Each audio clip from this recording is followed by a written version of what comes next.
And I'm joined now by Congressman Chris Van Hollen, the Maryland Democrat, is the top Democrat on the Budget Committee. You're going to be part of these talks at Blair House today. First of all, thanks for the time. And your level of optimism going into this, some people are suggesting this is mission impossible for the Vice President. Well, I don't think it's mission impossible because I think everybody recognizes that we have to come together and get a bipartisan agreement on some kind of a deficit reduction plan. What that plan is, how broad it is, those are all issues that will be discussed. But I think there's a sense among the parties coming together that it's important to get something done. What is the best investors can hope for, the American people can hope for in terms of what can come out of this? Are we looking at a short-term deal that includes some sort of spending cap targets, the $4 trillion in deficit reduction over 10 to 12 years the president talked about? Or are we talking about the full Monty here, a full long-term deficit reduction package? Is that your goal? Well, I don't want to prejudge the outcome because there are so many parties coming to the table, and the questions you're asking are exactly the kind of things that we'll be discussing beginning today in terms of setting the framework. But the goal has to be finding a credible plan to send a signal that we're serious about reducing the deficit. Whether that's a long-term plan that includes triggers or whether it's actually a full-fledged budget, I mean, these are all questions that will have to be hashed out, or whether it's something that is a shorter-term kind of arrangement.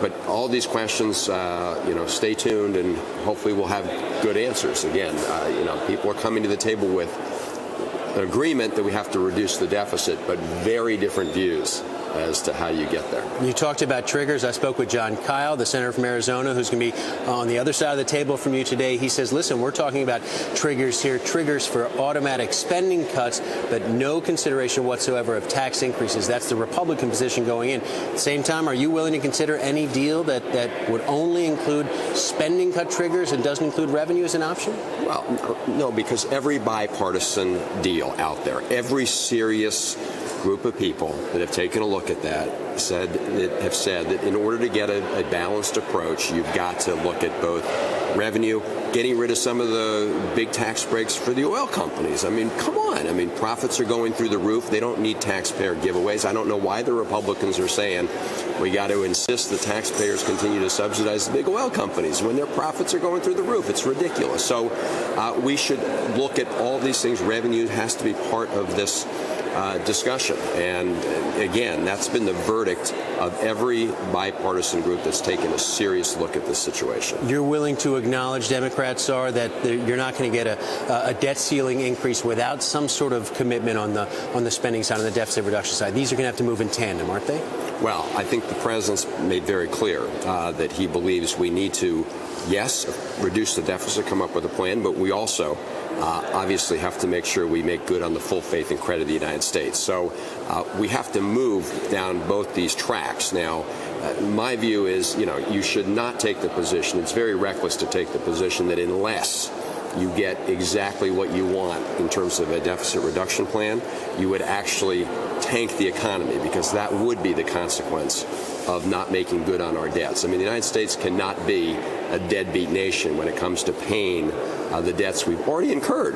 And the Republican budget, the one that passed the House, would require us to raise the debt ceiling for years into the future. So it's important that people not take a holier-than-thou attitude when it comes to these issues. I was with Paul Ryan in Wisconsin, some of the town halls where he was talking about his budget plan. He got a lot of support for that plan in Wisconsin. He also got some tough questions about it.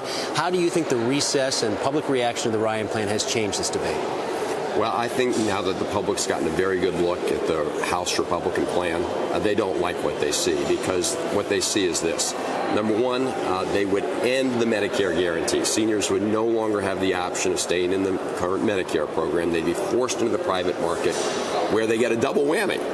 Costs are going up. At the same time, their level of support from the federal government are going down. In fact, that's how they save money in their plan. Seniors have to eat those costs.